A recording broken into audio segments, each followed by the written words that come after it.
ഇടയ്ക്കിടയ്ക്കുള്ള RCCB tripping നമ്മളെ പലപ്പോഴും ബുദ്ധിമുട്ടിക്കാറുണ്ട്. ഏതൊക്കെ സാഹചര്യങ്ങളിലാണ് ഇങ്ങനെ RCCB ട്രിപ്പിംഗ് സംഭവിക്കുന്നത് കണ്ടുപിടിക്കാൻ പലരും പരാജയപ്പെടും. അങ്ങനെ ഒരു ട്രിപ്പിംഗ് പരിഹരിക്കുന്നതാണ് ഇന്നത്തെ വീഡിയോ.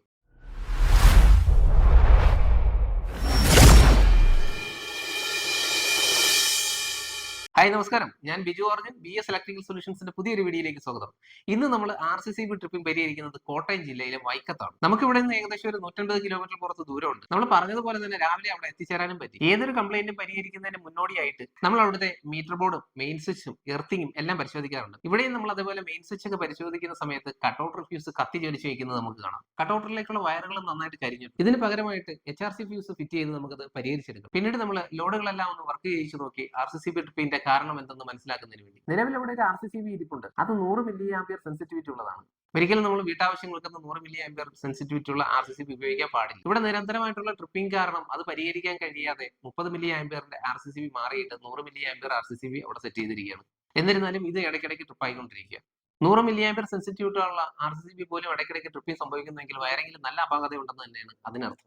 ഇതിനുവേണ്ടി നമ്മൾ പ്ലഗ് ഇൻ ചെയ്തിരിക്കുന്ന എല്ലാ ഉപകരണങ്ങളും റിമൂവ് ചെയ്തതിനു ശേഷം ഇൻസുലേഷൻ ടെസ്റ്റ് നടത്തി. DBയിലെ ഓരോ സർക്യൂട്ടുകളും നമ്മൾ ടെസ്റ്റ് ചെയ്യുമ്പോൾ വളരെ ചെറിയ ഇൻസുലേഷൻ റെസിസ്റ്റൻസ് വാല്യൂ ആണ് നമുക്ക് ലഭിക്കുന്നത്. ആ ഒരു അവസ്ഥയിൽ ഈ വയറിംഗ് എല്ലാം സെറ്റ് ചെയ്ത് DBയിൽ ഒരു RCCB ഫിറ്റ് ചെയ്ത് വർക്ക് ചെയ്യിക്കുക വളരെ ബുദ്ധിമുട്ടുള്ള കാര്യം. പിന്നീട് നമ്മൾ ചെയ്തത് ഓരോ ഭാഗത്തേക്കുള്ള വയറിംഗിനെ തരംതിരിച്ചു bedroom, hall, kitchen, outside area ഇതിന്റെ എല്ലാം വയറിംഗ് DBയിൽ തന്നെ നമ്മൾ സെപ്പറേറ്റ് ചെയ്തതിനു ശേഷം ഓരോ ഭാഗത്തേക്കുമുള്ള വയറിംഗിലെ ഇൻസുലേഷൻ റെസിസ്റ്റൻസ് ടെസ്റ്റ് ചെയ്ത് നോക്കി. ഈ ഒരു ലീക്കേജ് നിലനിൽക്കുന്ന ഭാഗങ്ങൾ എവിടേക്കാണെന്ന് കണ്ടുപിടിക്കുന്നതിന് നമ്മൾ മൾട്ടിമീറ്റർ, ക്ലാമ്പ് മീറ്ററുകളും ഇൻസുലേഷൻ ടെസ്റ്ററും നോൺ കോൺടാക്ട് വോൾട്ടേജ് ടെസ്റ്ററും ഒക്കെ നമ്മൾ ഇതിൽ ഉപയോഗിക്കാറുണ്ട്. അതായത് കംപ്ലൈന്റ് കാണുന്ന ഒരു വയറിംഗ് ഏത് ഭാഗത്തേക്ക് പോയിരിക്കുന്നു എന്ന് നമുക്ക് കണ്ടുപിടിക്കാൻ എളുപ്പത്തിന് വേണ്ടിയിട്ടാണ് ഇതൊക്കെ. ഇങ്ങനെ നമ്മൾ ടെസ്റ്റ് ചെയ്ത് നോക്കുമ്പോൾ നമുക്ക് 1-2 റൂമുകളിലെ വയറിംഗിലും ഔട്ട്സൈഡ് മതിലിലെ ലൈറ്റിലേക്ക് ചെയ്തിരിക്കുന്ന വയറിംഗും ഗേറ്റ് ലൈറ്റും പോർച്ച് ലൈറ്റിനൊക്കെ വേണ്ടിയിട്ടുള്ള വയറിംഗ് ഒക്കെ പ്രശ്നമുള്ളതായിട്ട് നമുക്ക് കാണാൻ കഴിയും. ലീക്കേജ് സംഭവിക്കുന്നതായിട്ട് അറിയാൻ കഴിയും. നമ്മൾ ഇലക്ട്രീഷ്യന്മാരായിട്ടുള്ള പലരും നിസ്സാരമെന്ന് കരുതി പോകുന്ന പ്രശ്നങ്ങളാണ് ഇവിടെ സംഭവിച്ചിരിക്കുന്നത്. വയറുകളുടെ ജോയിന്റുകൾ കറക്റ്റ് ആയിട്ട് ഇൻസുലേറ്റ് ചെയ്യാത്തതിന്റെ ഫലമായിട്ട് ബെഡ്റൂമിൽ സ്ഥാപിച്ചിരിക്കുന്ന സീലിംഗ് ലൈറ്റുകൾ കറണ്ട് ലീക്കേജ് ഉണ്ടാക്കുന്നുണ്ടായിരുന്നു. അതുപോലെ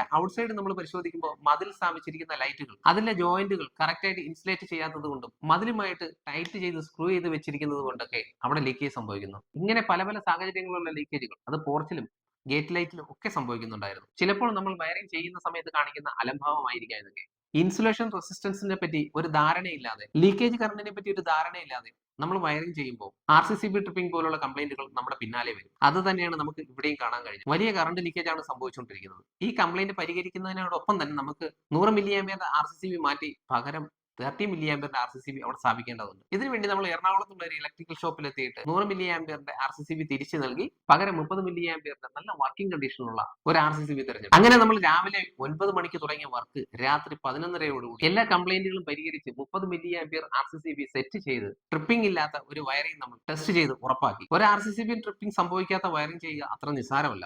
അതിന് ഒരുപാട് കണക്കുകൂട്ടലുകളുണ്ട്. നല്ല തയ്യാറെടുപ്പോട് കൂടി തന്നെ വയറിംഗ് ചെയ്യണം. നല്ല കരുതൽ ഉണ്ടായിരിക്കണം ആ വയറിംഗിന്. അപ്പോൾ ഇതുപോലെ നിങ്ങളുടെ വീട്ടിലോ നിങ്ങളുടെ സുഹൃത്തുക്കളുടെ വീട്ടിലോ ഒക്കെ RCCB ട്രിപ്പിംഗ് ഉണ്ടെങ്കിൽ BS ഇലക്ട്രിക്കൽ സൊല്യൂഷൻസിന്റെ സേവനം കേരളത്തിൽ എല്ലായിടത്തും ലഭിക്കുന്നതാണ്. അതിന് വേണ്ടിയിട്ട് നമ്മുടെ വീഡിയോയുടെ മുകളിൽ കാണുന്ന 9645540075 എന്ന നമ്പറിൽ കോൺടാക്ട് ചെയ്യാവുന്നതാണ്. ഒരു RCCB ട്രിപ്പിംഗ് വന്നാൽ അത് എങ്ങനെ പരിഹരിക്കണം എന്ന് മനസ്സിലാക്കുന്നതിനും ഇലക്ട്രീഷ്യന്മാർ RCCB ട്രിപ്പിംഗ് പരിഹരിക്കുമ്പോൾ ഒരിക്കലും അതിൽ പരാജയപ്പെടാതിരിക്കാനും വേണ്ടി BS ഇലക്ട്രിക്കൽ സൊല്യൂഷൻസിന്റെ RCCB ട്രിപ്പിംഗ് പരിഹരിക്കുന്നതിന് വേണ്ടിയിട്ടുള്ള സ്പെഷ്യൽ ക്ലാസ് തയ്യാറാക്കിയിട്ടുണ്ട്. ഈ ക്ലാസ്സിൽ ഓരോ ടെസ്റ്റിംഗ് ഉപകരണങ്ങളെ പറ്റി വ്യക്തമായിട്ട് പഠിപ്പിക്കും. ഓരോ കംപ്ലൈന്റ് കണ്ടുപിടിക്കുന്നതിനുള്ള പല പല മാർഗ്ഗങ്ങൾ, വയറിംഗിലെ ലീക്കേജുകൾ എവിടേക്കെന്ന് കണ്ടുപിടിക്കുന്നതിനുള്ള ടിപ്സുകളും അടങ്ങിയ 2 മാസത്തെ ക്ലാസ്സുകൾ. ഓൺലൈനിലായിരിക്കും ക്ലാസ്സുകൾ. ഏത് സമയത്ത് നിങ്ങൾക്ക് പഠിക്കാൻ കഴിയുന്ന രീതിയിൽ വളരെ ലളിതമായി മലയാളത്തിൽ തന്നെ തയ്യാറാക്കിയിരിക്കുന്ന ക്ലാസ്സുകൾ. അങ്ങനെ നിങ്ങൾക്കും RCCB ട്രിപ്പിംഗ് എന്നൊരു പ്രശ്നത്തെ പേടിക്കാതെ ഇലക്ട്രിക്കൽ പുലികളാവാം. ഈ ക്ലാസ്സിനെ പറ്റി കൂടുതൽ അറിയുന്നതിന് വേണ്ടി നമ്മുടെ വീഡിയോയുടെ മുകളിൽ കാണുന്ന 9645540075 എന്ന നമ്പറിൽ വാട്സ്ആപ്പ് ചെയ്യുക. നിങ്ങൾക്ക് BS ഇലക്ട്രിക്കൽ സൊല്യൂഷൻസിന്റെ വീഡിയോസ് ഇഷ്ടപ്പെടുന്നുവെങ്കിൽ മാക്സിമം ഷെയർ ചെയ്യുക, ലൈക്ക് ചെയ്യുക, സപ്പോർട്ട് ചെയ്യുക. അപ്പോൾ നല്ലൊരു വീഡിയോ ആയിട്ട് നമുക്ക് വീണ്ടും കാണാം.